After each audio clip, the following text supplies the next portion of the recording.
ध्रुव जी महाराज की कथा। सभी ध्रुव जी महाराज के पास ही थे। कल हम सभी ने देखा कि भक्ति ना तो आयु की मोहताज होती है,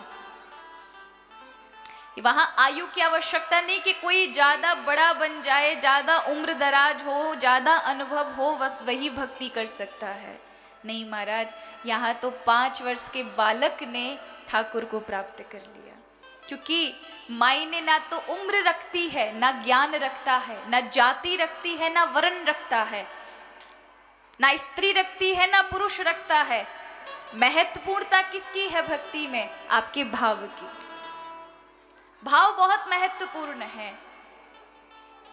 जब ध्रुव जी ने भगवान को 5 वर्ष की आयु में प्राप्त कर लिया तो बहुत बड़े बड़े महाराज, हजार साल वाले महात्मा जो तप रहे थे एक टांग पर खड़े होकर के, उनका मन बदल गया। महाराज ये बड़ा अन्याय किया प्रभु ने। 5 वर्ष के छोरा को 5 महीना में दर्शन दे दिया। हम यहाँ उल्टे 1000 साल से लटके और हमें कुछ नहीं मिला। ये तो बड़ा अन्याय हुआ। हम नहीं करेंगे भजन पूजा। छोड़ छाड़ के महाराज सब जाने को तैयार हो गए। ऐसी कथा आती है। तो सारे संत मंडलियों ने कहा कि अब हड़ताल होगी। इतने साल हो गए, इतने युग हो गए तपस्या करते करते, नेक्से से छोरा को थोड़े ही दिन में दर्शन दे दिए और हम इतने सालों से अटके पड़े हुए आज तक नहीं मिले। तो क्या हुआ, जाने लगे। तो सारे संत घर लौटने के लिए वापस हुए तो रास्ते में नदी पड़ी। तो आज ठाकुर जी अपने भक्तों को सही दिशा देने के लिए न जाने क्या क्या रूप धारण करते। उन्होंने कहा इन बाबाओं को अभी कोई पता नहीं है, इनको थोड़ा ज्ञान तो करा के आए, तो मल्ला बनकर आ गए। अब सारे संत महात्माओं को उस नाव में बिठाया और लेके जा रहे थे मल्ला बनकर के। तो रास्ते में एक सफेद पहाड़ देखा, एकदम दूध के समान। क्या देखा? एकदम दूध के समान पहाड़ देखा सफेद। उन संत महात्माओं ने, सब संत महात्मा कहने लगे, ओ भैया मल्ला ये बताए, ये पहाड़ हमने पहली बार देखा है। पहाड़ तो बहुत देखे पर ये एकदम दूध के समान, ये कैसा पहाड़ है? क्या तुम उसके विषय में जानते हो? अगर जानते हो तो मैं बताओ। उन्होंने कहा भैया ये पहाड़ नहीं है, आपको पहाड़ जैसा दिख रहा है। ये तो वो जो छोटा सा बालक ध्रुव था ना, उसकी अस्थियां इतने जन्म जन्मांतरों की कि उसने हर जन्म में भगवत भक्ति की और उसकी अस्थियों का ये ढेर है, उसकी हड्डियों का ढेर है। और इस जन्म में उसकी भक्ति पूर्ण हुई तो 5 वर्ष की आयु में 5 महीने में ठाकुर जी प्रसन्न हो गए।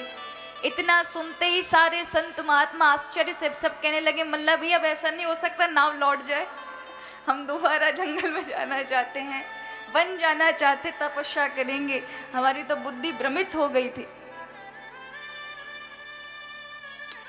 शास्त्रों में, कई ग्रंथों में ऐसा लिखा है कि भगवान का नाम यदि आप 10 लाख जाप कर लेंगे तो आपका ये मनोरथ पूरा हो जाएगा। 1 करोड़ जाप कर लेंगे तो साक्षात हरि का दर्शन हो जाएगा,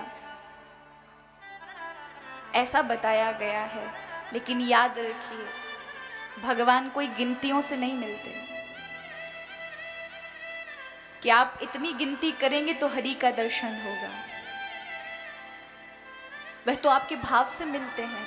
लेकिन शास्त्रों ने वो गिनती क्यों लिखी है? कारण ही यही है, गिनतियों में भगवान नहीं है, आपकी माला के मनकों के उस गिनतियों में नहीं है, बल्कि आप करते रहेंगे क्या पता किस समय आपके अंदर ऐसा भाव जागे प्रभु की व्याकुलता का, और एक नाम भी उस गिनती के बीच में से निकला तो वो सारी की सारी करोड़ों की लाखों की गिनती धरी की धरी रह जाएगी। वो उस व्याकुलता, वो प्रेममय भावमय एक नाम के लिए इतनी गिनतियां हैं कि वो शुद्धता हो अंतःकरण, और कब आपके मुख से प्रभु का नाम इतने भाव में निकल जाए, बस उसी समय ठाकुर जी की कृपा है।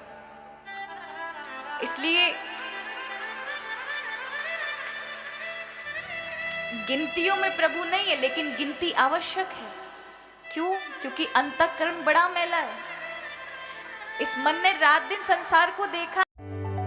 सर्वधर्म संगम टीवी चैनल को लाइक, शेयर और सब्सक्राइब करें। साथ ही बेल आइकन को प्रेस करना ना भूलें।